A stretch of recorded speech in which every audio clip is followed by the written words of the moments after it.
Good evening and welcome to 365 Days of Amazing Stories with Theo Mayer.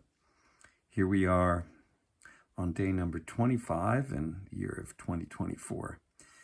And I'm taking a little break from telling stories of the life or from the life of Buddha Gautama. And I'm going to let you know that in a short amount of time, I have a book coming out. As much as I would have liked for it to have been taken up by a publisher, I'm basically self-publishing with the help of a small press called Lucky Valley Press. And it's a book about fire. The title is, in fact, Fire.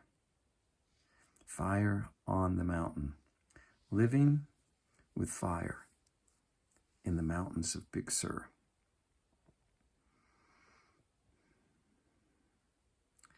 So it's a very interesting story and a true story about me,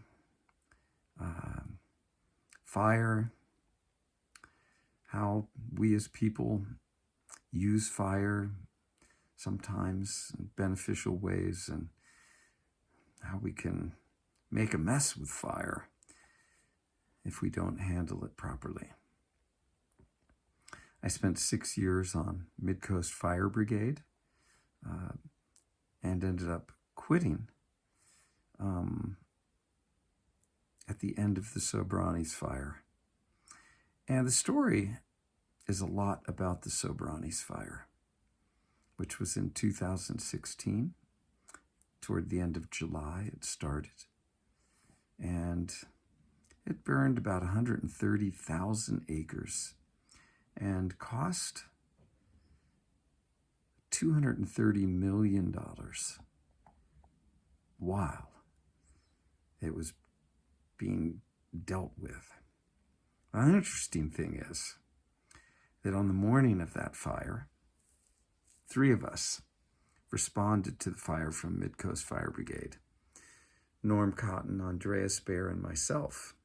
And we showed up to Sobranis Canyon, where the fire had started. It started by an illegal fire by illegal campers. Now, when we pulled up, I saw where the smoke was coming from and knew immediately where that fire had been built, because I had hiked to that spot many times. It was a beautiful little flat area next to Sobranis Creek in the Redwoods, and it was a perfect place to camp. And if I had camped there, and it was cool, as it often is along the coast in California, I'd have thought about building a fire there as well, but not in the months of June, July, August, September, October, when it's dry as tinder in the backcountry of Big Sur.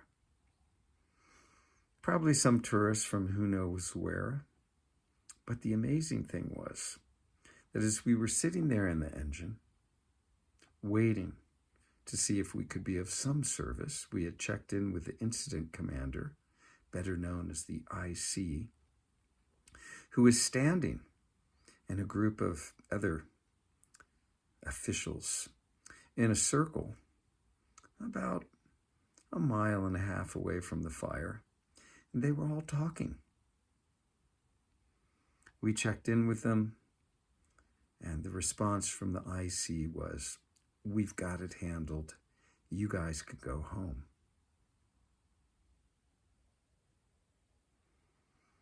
I don't know, when $230 million is spent over the course of, 82 days or something to contain the fire. 130,000 acres is burned. 57 homes in our community alone. It's not really having it handled. We even offered to take a group of firefighters up above where the fire was. Fighting the fire from above is not the best idea because the fire can come up the hill much more easily than going down a hill. But had we taken a group of firefighters up that hill, we would have been poised to stop the fire had it progressed up the hill and continued in the way that it did. But the IC sent the local boys home. And all of us who were in that truck, Norm, Andreas, and I, when he said, "We've got it handled," we looked at each other in without saying anything. We all communicated to each other that we didn't think he did.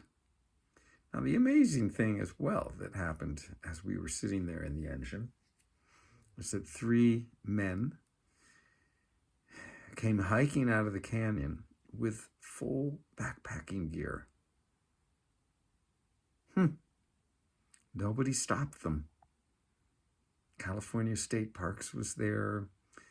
CAL FIRE was there. I don't remember who all else was there. But there was a fairly significant group of men, honchos, head honchos, standing there discussing, I guess, what was going to happen, making a plan. And as that happened, the men that probably started the fire walked away from it. Never be known, never to take responsibility for what they had done. Now, it's a pity that our forests aren't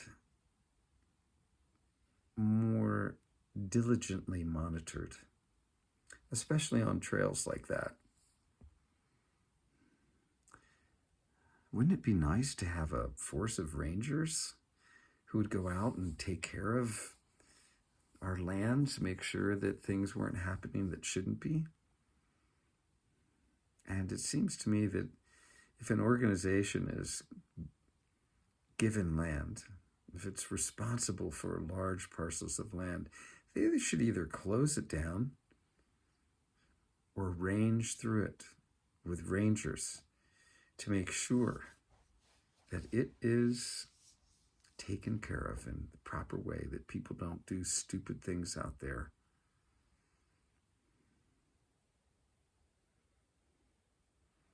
So anyways, this is a little tidbit of what this book is about. It starts off pretty much there with the beginning of the Sobranis fire and then what I experienced as a result. That day, that morning that we went out on that call, I ended up waking up with 102-degree fever. Didn't feel very good. And for the week that I stayed in the canyon, both defending my home and the ridge that I lived on and serving on the fire brigade, I had that fever the entire time, and another 3 days after that first week when I left and went to town so that I could get better. So the story's about that week of being sick and a week of dealing with this incredibly intense fire. I was so sick during those first 2 days after we went out on that call. I went home and just laid in my house, and it wasn't cool. It was kind of hot. It was the end of July, and July in Big Sur can be a hot month, very dry. Wind was blowing, which helped fuel, it helped increase the rate at which that fire traversed the landscape. But it wasn't until I could see the flames across the canyon that I finally got myself up and started preparing for what I knew was inevitable. It was on the other side of Rocky Creek from me, one valley away. I could see its flames. It was intense. Oh my God, it was intense. And I knew I had to get some stuff done. Move burnable materials away from buildings. Most importantly, get all of the leaves off the top of the buildings and out of the gutters. Now, if you don't live in Big Sur, and don't know what a madrone tree is, don't mind. I will tell you that a madrone tree is perhaps the most magical, whimsical, cool tree that you could ever imagine. Most trees drop their leaves in the fall. Their leaves fall in the fall.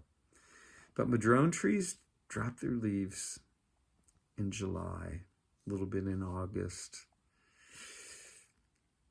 Cover the ground with just this blanket of leaves.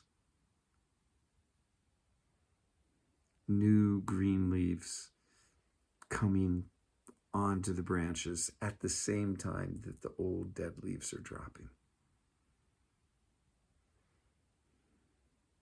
When you live in a madrone forest or around a madrone forest, the ground is inches deep, many, many inches deep, in madrone leaves that are in various stages of decomposition.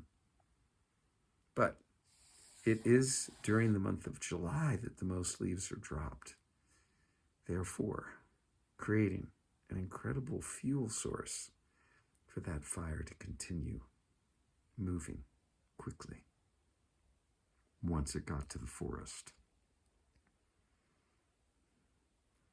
All right, I'm going to leave this story here. Maybe the next little bit I'll continue telling the story. We'll see. But I'm just going to start priming any of you who are listening so that you might be excited to get one of my books. It's a great story. Okay? Have a good rest of your day or evening. Thanks for joining.